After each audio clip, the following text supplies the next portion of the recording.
헌신하신 분들인데 또 무엇을 헌신을 하라고 할까 이렇게 생각이 좀 들었습니다. 오늘 본문 말씀은 제가 어떻게 헌신할 것인가 이렇게 정했는데 이 어떻게는 방법이 아닙니다. 마음과 태도를 다시 한번 생각해보자. 그런 말씀을 제가 오늘 전하기 원하고 이 말씀을 통해서 주님께서 우리에게 한번 또 우리에게 교훈하시고 또 그분의 뜻이 전달되었으면 합니다. 신약 성경에 종의 비유가 많습니다. 이 비유의 대부분은 주님과 우리의 관계를 말해줍니다. 그리스도는 우리의 주인으로 또 주님으로 계시고 우리는 그분의 종으로 나타나게 됩니다. 제가 지난번에도 말씀드렸지만 종은 주인을 위해 있고 주인을 섬기기 위해 존재합니다. 주인을 위해 목숨을 거는 사람이 종이다 이렇게 할 수 있습니다. 이런 종들의 비유를 통해서 우리가 무엇을 해야 되고 어떤 자세를 가져야 되는가 이것을 많이 이야기해 주는데 특별히 오늘 본문인 누가복음 17장 7절에서 10절의 종의 비유는 주님께서 원하시는 종의 자세를 정말 잘 설명해 주고 있는 본문입니다. 본문은 세 가지 반어법과 하나의 결론으로 구성되어 있습니다. 그래서 세 가지 반어법은 긍정문을 두 번으로 던지고 한 번은 부정을 던지게 되는데 이 내용을 뒤집어 보면 답이 됩니다. 첫 번째, 종이 수고하고 밭에서 돌아오면 주인이 곧 와 앉아서 먹으라 하겠느냐 하지 않는다는 것이죠. 그리고 도리어 그 종에게 내 먹을 것을 준비하고 띠를 띠고 나의 먹고 마시는 동안 수종 들고 그 후에 먹고 마시라 하지 않겠느냐 이렇게 한다는 것입니다. 질문이 긍정으로 나오면 답은 부정이고 부정으로 나오면 답이 긍정이고 그래서 반어법입니다. 그렇게 했다고 해서 10절에 종에게 감사하겠느냐 감사하지 않는다는 것입니다. 그러면서 종의 태도는 명령받은 것을 다 행한 후에 우리는 무익한 종이다. 우리가 해야 할 일을 한 것뿐이다 라고 해야 된다는 것이죠. 헌신의 자세를 강조하고 있는 말씀입니다. 이 말씀은 주님께서 제자들에게 특별히 이야기하셨던 말씀 가운데 들어있습니다. 주님을 따르는 제자들에게 주님이 요구하시는 종의 자세였던 것입니다. 이런 종의 자세는 철저하게 주인 중심입니다. 종의 인격이나 또는 종의 자유나 종의 특권이 아무것도 없습니다. 주님은 그렇게 그의 종들을 부리는 일에만 관심이 있는가? 그것은 물론 아닙니다. 그런데 여기서는 특별히 이런 말씀을 통해서 그의 제자들이 한 단계 더 업그레이드하기를 원하십니다. 더 좋은 종이 되기를 주님께서 원하십니다. 그래서 이 말씀들은 굉장히 철저하고 혹독한 헌신을 요구하는 말씀입니다. 굉장히 어려운 말씀입니다. 그대로 행한다는 게 굉장히 어려운 말씀입니다. 이런 부류의 말씀들이 누가복음에 여러 군데 나타나게 되는데 누가복음 14장 25절 이하에도 이런 말씀이 있습니다. 26절을 보면 물은 내게 오는 자가 자기 부모와 처자와 형제와 자매와 및 자기 목숨까지 미워하지 아니하면 능히 나의 제자가 되지 못하고 누구든지 자기 십자가를 지고 나를 좇지 않는 자도 능히 나의 제자가 되지 못합니다. 33절에 이와 같이 너희 중에 누구든지 자기의 모든 소유를 버리지 아니하면 능히 내 제자가 되지 못하리라. 이런 말씀이 있습니다. 이 혹독한 헌신을 요구하시는 말씀입니다. 굉장히 철저한 제자도의 말씀인데요. 또 15장에 가게 되면 이런 비유가 여러분 잘 아실 겁니다. 탕자의 비유 아시죠? 탕자의 비유 안에서 마다들에게 요구했던 헌신이 어떤 것입니까? 마다들에게 요구했던 탕자인 동생에게 어떻게 해야 될 것을 요구했습니까? 마다들이 얼마나 끝까지 아버지를 믿고 충성해야 됐던 것 이것을 요구했습니다. 이게 상당한 주님께서 제자들에게 너희가 정말 헌신하려고 하느냐? 헌신하려고 하면 이렇게 헌신해라 라고 보여주시는 말씀들입니다. 쉬운 말씀들이 아닙니다. 주님께서 우리에게 원하시는 것은 우리 주님을 제대로 우리 주인이신 예수님을 제대로 하나님을 제대로 섬기는 것이에요. 그렇지 않고 조금 섬기고 조금 하고 나서 대가를 요구하는 것 이것을 주님께서 워낙 좋아하지 않습니다. 그 헌신보다는 대가에 관심이 있던 사람들이 바리새인들입니다. 16장을 보게 되면 주님께서 바리새인들을 책망하게 되는데 그들은 돈을 좋아했고 사람 앞에 스스로 옳다는 자였다. 사람 중에 높임을 받고자 하는 자들이었다. 이렇게 이야기합니다. 이 태도는 오늘 종의 말씀으로 비교해서 이야기 드리면 종의 자세가 아니죠. 종은 섬기는 자입니다. 주인이 잘 되는 것을 원하는 자입니다. 자기가 대접받는 것을 원하지 않습니다. 자기가 그것을 통해서 얻는 대가를 기대하는 사람이 아닙니다. 종은 그렇지 않습니다. 주인의 일에 최선을 다하고 주인의 뜻을 집행하려고 하고 자기를 낮추고 주인을 높이는 자가 그게 종입니다. 그러나 바리새인들은 당시 종교 지도자들은 그러지 않았던 것이죠. 자기가 대접받고 높임을 받고 자기가 무엇을 얻고 하는 것에 더 관심을 가졌습니다. 자기가 조금 섬기고 자기가 수고하고 돕고 했던 것들을 통하여 자기들이 무엇을 얻기를 원했던 것이죠. 그래서 주님으로부터 책망을 받았고 그들이 잘못됐다고 주님께서 이야기하시는 것입니다. 주님, 근데 이런 헌신의 모델은 사람에게서 찾기는 참 어렵습니다. 진정한 모델은 그리스도 그분 자신입니다. 주님이 이런 종의 모델이었습니다. 하나님 아버지 앞에서 이런 종이셨습니다. 아버지의 뜻을 이루려고 그분은 자신의 이익과 안위를 포기하십니다. 늘 그분의 일을 하셨고 아버지의 뜻을 이루기 위해서 섬기셨습니다. 뭔가 그분이 이렇게 내가 몇 년 동안 이렇게 수고했으니까 나를 어떻게 해달라 이게 아니고 그럼에도 불구하고 계속해서 자신의 권리를 요구하시는 분이 아니라 아버지의 뜻을 어떻게 하든지 애쓰셨던 분입니다. 죽기까지 하셨던 분입니다. 십자가에 죽으셨습니다.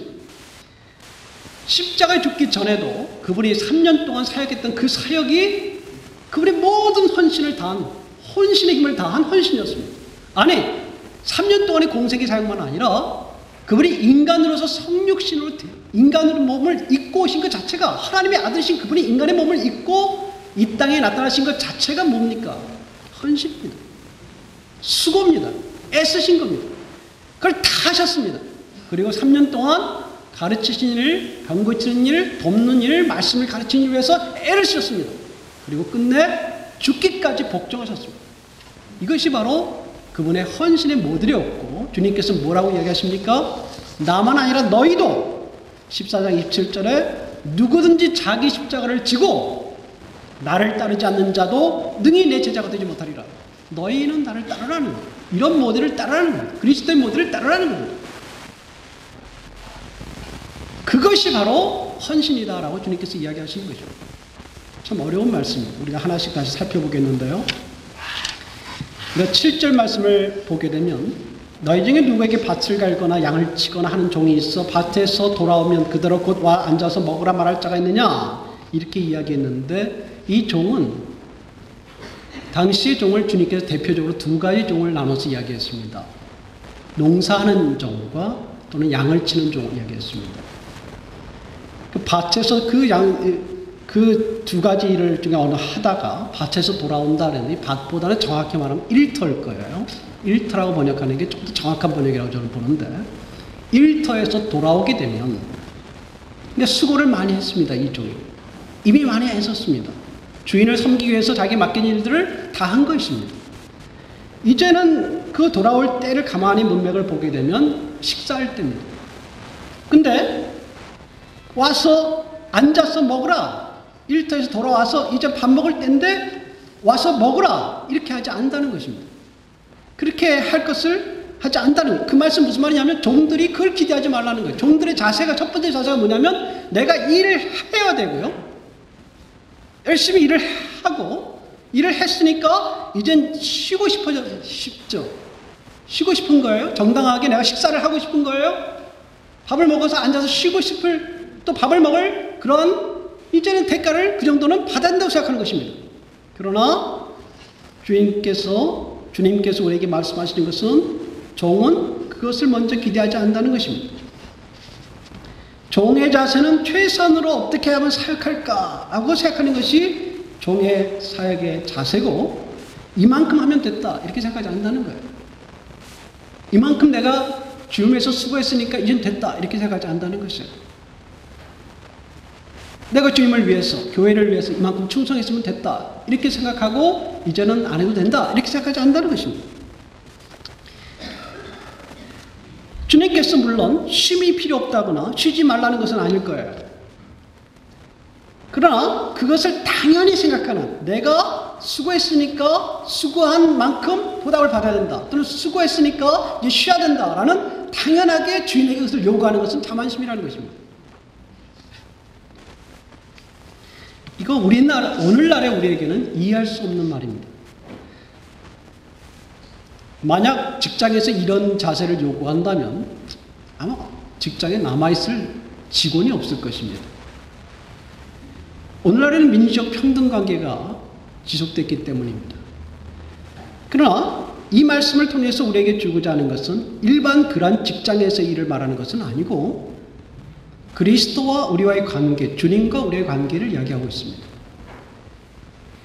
주인에 대하여 우리가 어떤 태도를 가져야 될까, 이것을 말씀하고 있는 것이죠. 그래서 그 주인에게 무엇을 요구하는 것이 아니라 내가 요구한다면 주인만큼 높은 것입니다. 나는 이렇게 했으니까 당신도 나에게 이렇게 하라, 이렇게 하면 내가 높은 것입니다. 주님께서 원하시는 종의 자세는, 종은 주인에게 기대하지 말고 충성하라는 것입니다. 마땅히 하라는 것입니다. 이 말씀이 놀랍게도 6절에 이야기한 겨자씨에 대한 말씀에 연속해서 나오고 있습니다. 겨자씨에 대한 말씀이 6절에 이렇게 나와 있어요. 겨자씨 한 알만한 믿음이 있다면, 이 겨자씨 한 알만한 믿음이 뭔지는 모르겠습니다. 아마 그것을 이야기하는 것은 분명히 겨자씨가 작기 때문에 이야기하신 것은 분명합니다. 겨자씨가 작은데 작은 믿음이 뭐냐는 것입니다. 어떤 작은 믿음을 가질 때, 그것이 굉장히 작다는 건 분명한데, 작은 그 믿음을 가질 때 놀라운 것은 이 믿음이 기적을 이룬다는 거예요. 뽕나무대로 뿌리가 뽑혀서 바다에 심기로 하면 그것이 순종하였다는 것입니다. 뽕나무라는 것은 당시에도 뿌리가 깊은 나무입니다. 그걸 뽑히기 어려운 거예요. 뽑기도 어렵고 뽑히기도 어려운 거예요. 근데 그것이 뽑혀서 바다로 가요. 그렇게 심기란, 바다에 심길 수가 없는 거죠. 바다에 나무가 존재할 수 없습니다. 그러나 그걸 심기라 해도 그렇게 됐다. 이건 불가능한 일을 말하는 것입니다. 어떻게 작은 믿음이 불가능한 일을 만들어내는가? 여기에 대해서 놀라운 주님께서 이야기를 하신 거예요. 작은 믿음이라도 그걸 할 수 있어요. 그 어떤 믿음입니까? 그 믿음과 관련해서 이 비유가 연속돼 나오는 것으로 보입니다. 그렇다면 이 본문의 비유를 이렇게 해석할 수 있는 거예요. 우리가 당연하게 생각하는, 우리가 수고했으니까 수고한 만큼 받아야 된다, 수고했으니까 이제 쉬어야 된다, 이것은 당연한 이야기입니다. 그러나 종은 쉬는 것이나 무엇을 받는 것에 목적을 두기보다도 어떻게 주인을 섬길 것인가, 주인을 어떻게 기쁘게 할 것인가에 초점 두는 것, 즉 주인을 인정하는 것, 이것이 믿음이라는 것입니다. 그렇게 믿을 때, 그렇게 인정할 때 그것이 비록 작은 것이지만 내가 종이고 주님이 주인이시다라는 걸 믿는 것으로 인해서 기적이 일어난다는 것이죠. 그러한 섬김으로 기적이 일어납니다. 기적이란 내가 기적적인 일을 행하는 무엇이 아니라 내가 그리스도를 그와 같이 주인 되심을 믿음으로 인해서 주님께서 나를 통해서 역사하심으로써 기적이 일어난다는 것입니다. 두 번째 반어법을 이야기하셨는데 한 단계 더 나아가서 이야기합니다. 8절의 말씀을 보게 되면 주인이 무엇을 먹을지 준비하라, 준비하라 이렇게 이야기합니다. 준비하고 수종들라 이렇게 이야기하는데 이 참 불공평한 일입니다. 주인이 종에게, 지금은 저녁 시간인 것 같아요, 저녁 시간이 돼서 종에게 이야기하는 거예요. 종도 배고픕니다. 수고 많이 했어요. 애를 많이 썼으니까 자기도 먹어야 됩니다. 근데 이 주인은 뭘 요구하냐면 너 내 먹을 것을 준비하라는 거예요. 먹을 것을. 무엇을 먹을지 내 디너, 저녁 시간에 그 저녁에 먹을 것을 준비하라는 거예요. 또 가서 식당에 가서 부엌에 가서 그 일을 하라는 것입니다. 그리고 나서는 준비해 갖고 와서 주인이 밥을 먹고 마시는 동안 음식을 먹는 동안 옆에서 띠를 띠고 서브하고 있으라는 거예요. 웨이터 역할을 하고 있으라는 거예요. 서브, 뭘 필요하십니까? 뭐 필요한 거 뭐 있습니까? 좀 뭐 드릴까요? 물 필요하십니까? 물 갖다 드리고. 그러라는 거예요. 종에게 그걸 기대한다는 것입니다. 아니, 주인이 종에게 기대한다는 것, 거꾸로 이야기해서 정말 종이란 어떤 자세를 가져야 되느냐. 내가 피곤하고 수고하고 애썼고 교회를 위하여 주님을 위해서 힘쓰고 애썼는데 그래서 이제는 식사할 때가 되었고 먹을 때가 되었지만 그것도 포기하고 주인이 먹고 하시는 그 일에 주인을 섬겨야 되는 또 다른 허드렛 일에 또 나서서 준비해드리고 나도 배고픈데 그리고 또 옆에서 시중 들어드리고 이게 종의 자세라는 거예요. 일했는데 또 일하라는 거예요. 그래도 군말 없이 하라는 거예요. 이게 종의 자세라는 것입니다.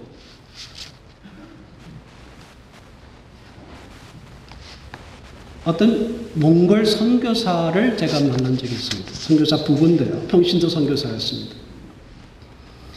그 몽골 초기 선교사입니다.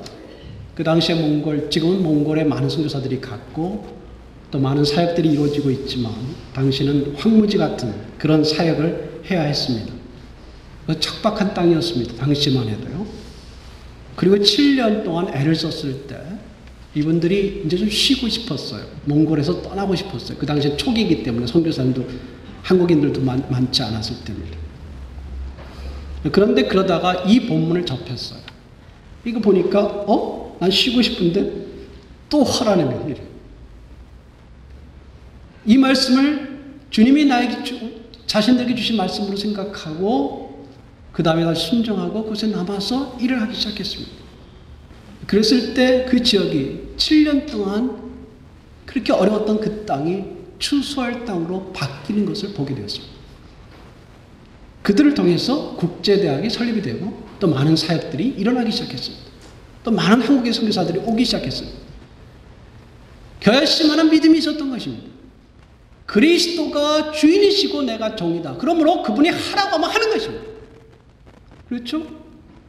나는 이제 쉴 때가 되었다 생각해도 주인이 아직 쉴 때가 아니다. 너가 다른 일도 해야 된다. 그러면 하는 것이에요. 그게 종입니다. 내가 이만큼 했으니까 내가 교회에서 이만큼 수고했으니까 이제 내가 그만해도 되겠지라고 생각하는데 주님은 더 하라는 거예요. 그럼 해야 됩니다. 그게 종입니다. 군말 않고 하는 것입니다.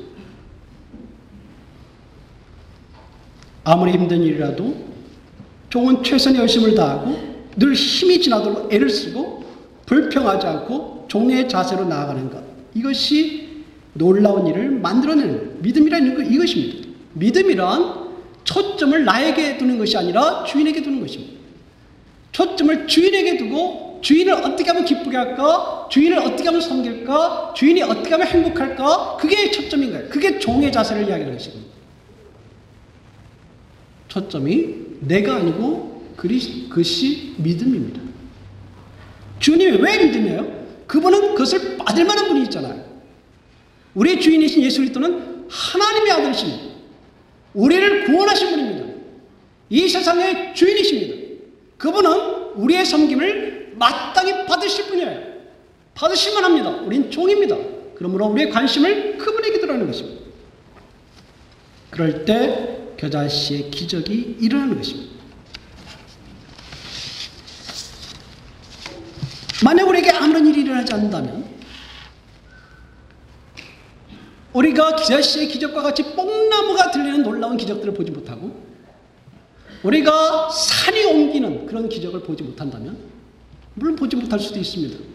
그러나 그것이 혹시 우리가 우리 자신을 통해서 역사하시는 그리스도의 놀라운 능력을 체험하지 못하기 때문에 그래서 더 깊이 들어가면 우리가 너무 종답지 않기 때문에 우리의 섬김이 종답지 않고 마치 주인 같기 때문에 난 수고했으니까 나 이만큼 해야 돼 라고 생각하기 때문에 놀라운 그리스도의 능력과 기적이 나를 통해 역사하시는 것을 보지 못하는 그런 일이 일어나지 않는가 우리가 생각해 볼 필요가 있습니다. 9절에 명한 대로 하였다고 종에게 감사하겠느냐 명한 대로 하였다가 종에게 감사하느냐, 이전 번역에는 종에게 살해하겠느냐 이렇게 번역했었습니다. 이번에 새로운 개정판에는 종에게 감사하겠느냐 원문을 좀 더 정확하게 번역한 것이라고 봅니다. 본문에는 감사의 마음을 갖는다라는 쪽에 초점이 더 있어요. 어떤 물질의 대가를 주는 것보다는 그 살해한다 그러면 물질을 주겠느냐 이렇게 오해될 수 있기 때문에 번역할 때 새로 감사하지 않겠느냐 이렇게 번역한 것으로 보입니다. 그러나 어떤 마음을 강조하던 물질의 대가를 강조하던 그런 대가를 기대할 수 없다는 것입니다. 종에게 요구하는 세 번째 자세가 뭐냐면 우리 주님의 일을 주님을 섬길 때 우리가 뭔가 수고했을 때 수고에 대한 대가를 기다리지 말라는 것이에요. 어려운 말입니다. 내용을 몰라서가 아닙니다. 우리 본능하고 잘 맞지 않습니다. 우린 수고하면 거기에 대한 대가를 기다립니다. 내가 이렇게 애를 썼으면 저도 목사님한테라도 인정받고 싶습니다. 그렇죠?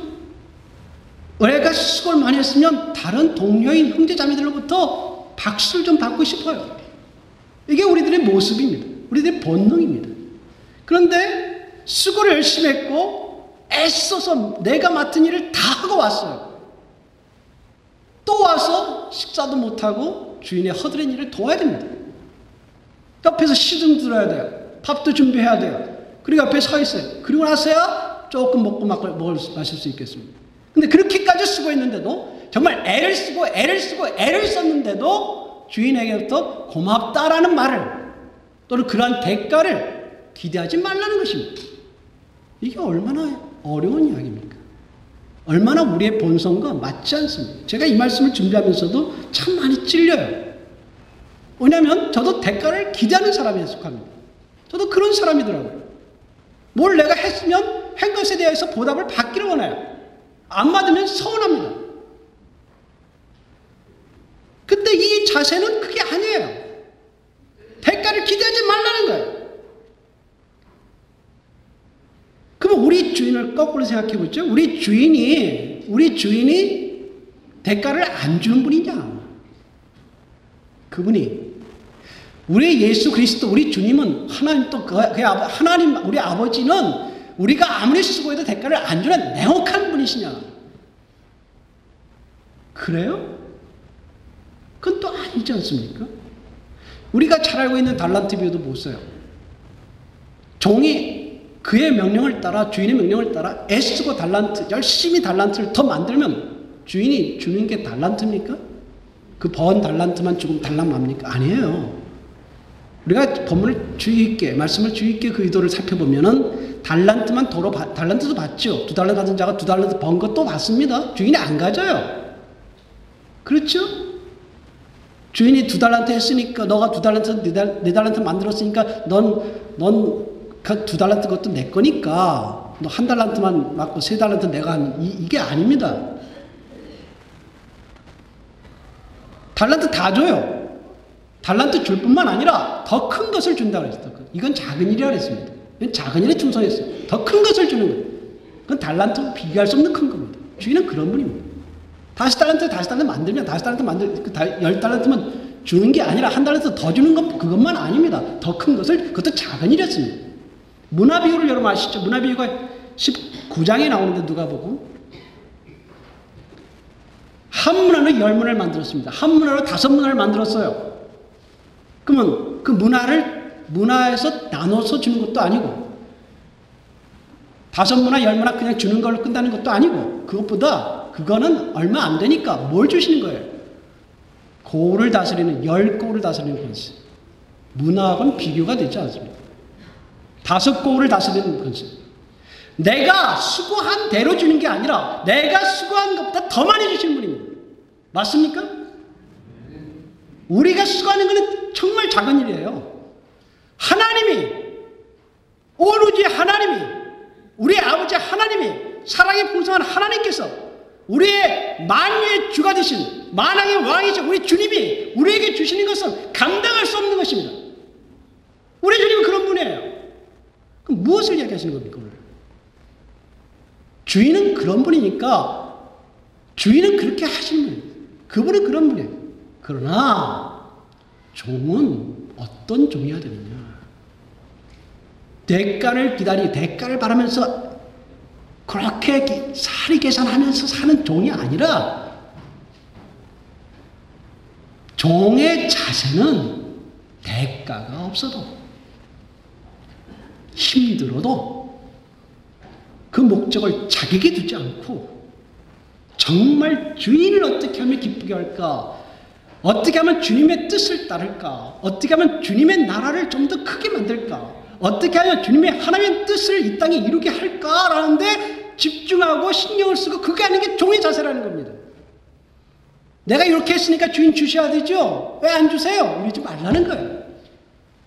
내가 이만큼 수고했으니까 이제 쉬어야 되죠. 그만하겠습니다. 이러지도 말라는 거예요. 주인이 그만하라 그러면 그만하라는 거예요.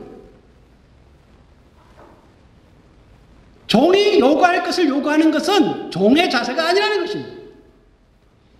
물론 하나님은 다 주실 것입니다. 다 줄 것이지만 그렇게 가르쳐서는 안 된다는 거예요.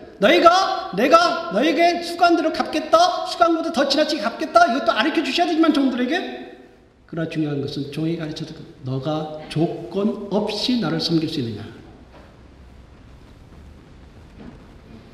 그리고 사람들 칭찬을 받고자 하지 않고 정말 나를 위해서 그리스도이신 주인이신 그분을 위해서 너가 순전하게 섬길 수 있느냐.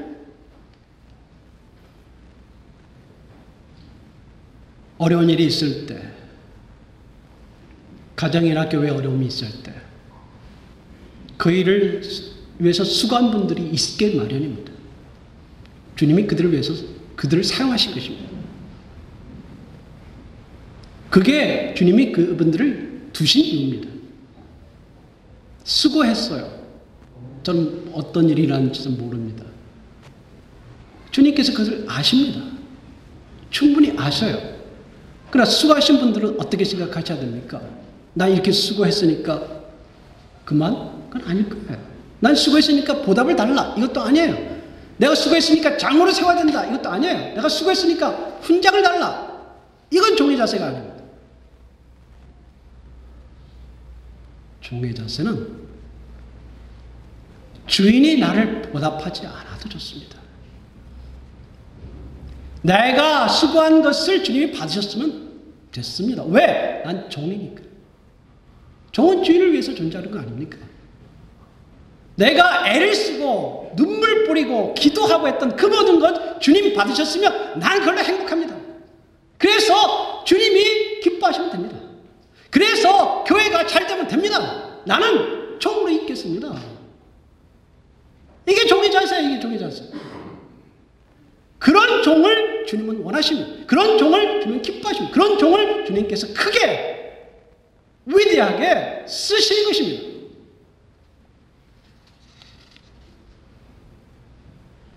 탕자했던 동생이 돌아왔어요. 아버지가 그를 위해서 잔치를 베풀었습니다. 많이 주셨어요. 맏아들이 배가 아픕니다. 아버지 뭡니까? 나에겐 송아지 하나 주지 않았는데 이 아버지처럼 다 탕진했던 이 아들, 아무 권리가 없는 이 아들에게는 왜 이렇게 많이 주십니까? 이게 맏아들의 한계였습니다. 종의 자세가 아니었어요. 아버지가 기뻐했을 맏아들은 무엇입니까? 내가 아무것도 안 받아도 상관없어요. 나는 아버지와 함께 있는 것이 기쁜 거예요. 나는 아버지를 섬긴 것만 해도 나에겐 영광이에요. 아들 다 주세요. 아버지 더 주세요. 그건 상관없습니다. 아버지가 기쁘십니까? 아버지가 편하십니까? 그럼 됐습니다. 이 아이를 아버님 찾았기 때문에 기쁘십니까? 나도 기쁩니다. 이거였죠. 이게 종의 자세였습니다. 이런 이야기들이 얼마나 우리의 본성과 다른 이야기입니까? 우리의 모습과 완전히 반대되잖아요. 근데 주님께서는 그렇게 우리에게 원하시는 것입니다. 주님 자신이 그렇게 사셨던 것입니다.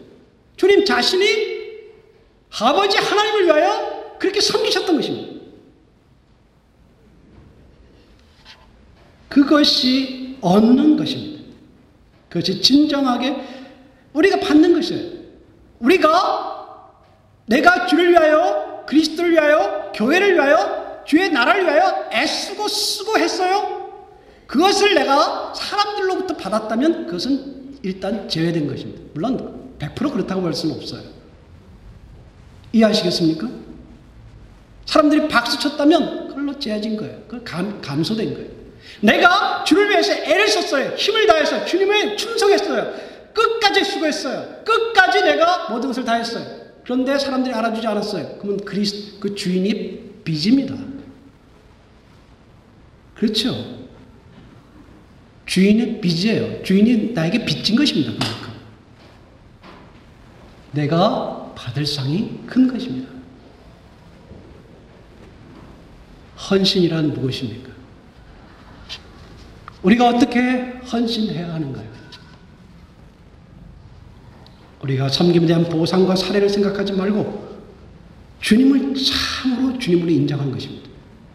보상은 나중에, 그건 하늘나라 가서 받아도 좋습니다. 그러나 주여, 주님은 나의 주인이십니다. 나는 주의 종입니다. 이 남종은, 이 여종은 주인을 섬길 것입니다. 주인을 기쁘게 할 것입니다. 11절부터 19절을 보게 되면 10명의 납병 환자가 주님으로부터 치유를 받았습니다. 그러나 그 중에 한 명만이 주님께 돌아와 감사를 드렸습니다. 주님은 그 믿음을 인정하시고 구원을 허락하셨습니다. 이 스토리는 오늘 본문과 일치하는 부분이 한 가지가 있습니다. 믿음이에요. 앞에 종은 주인을 인정하는 믿음을 가지고 있었습니다. 내가 종이고 주인은 주인이시다. 주님이 주인이시다라는 믿음이 있었습니다. 이 한 명의 칭찬받은 납병 환자는 치유받은 것이 주님의 덕이다. 내가 우연히 된 것도 아니고 주님이 나를 치유하신 것이다. 그러므로 주님은 당연히 감사와 찬양을 받으셔야 된다. 이렇게 생각했던 것입니다. 초점이 치유받은 나가 있는 게 아니라 나를 치료하신 주님에게 있었습니다. 이것이 공통점입니다. 믿음이었습니다.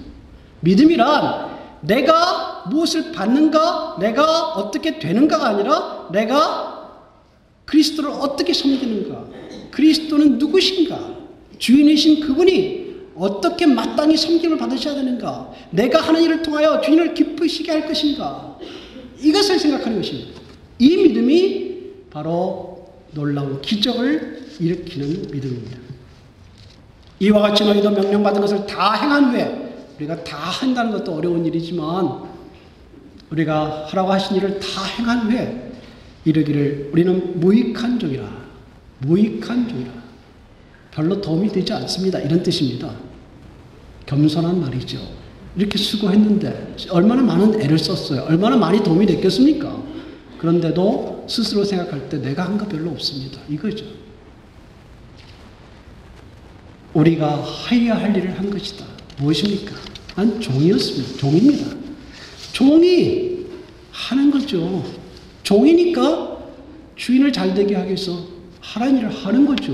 뭘 내가 잘했겠습니까? 과분합니다. 이렇게 생각하는 게 종이라는 것입니다.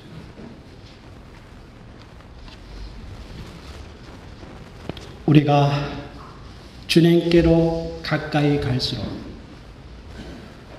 우리가 남은 생애가 다가갈수록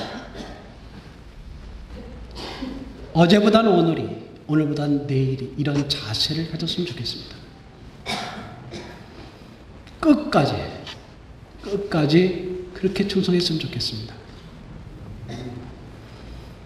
내가 무엇을 바라고 기대하고 그것을 위하여 집중하는 게 아니라 우리의 모습이 어떻게 하면 우리 주인이신 그리스도를 바라며 그분의 영광과 기쁨과 그분의 나라를 위하여 충성될까라고 생각하는, 그래서 지금 내가 하고 있는 모든 섬김들이, 여전도회로 섬기는 그 섬김들과 그 모든 것들, 우리가 또 직분을 맡아 섬기는 그 모든 것들, 또 우리가 맡은 모든 것들이 과연 주님을 위해서 하는 것일까? 어떻게 하면 주님을 기쁘시게 할까? 이렇게 살았으면 좋겠습니다. 그래서 우리가 오늘 그리스도의 좀 더 순전한 종으로 그렇게 나아갔으면 좋겠습니다.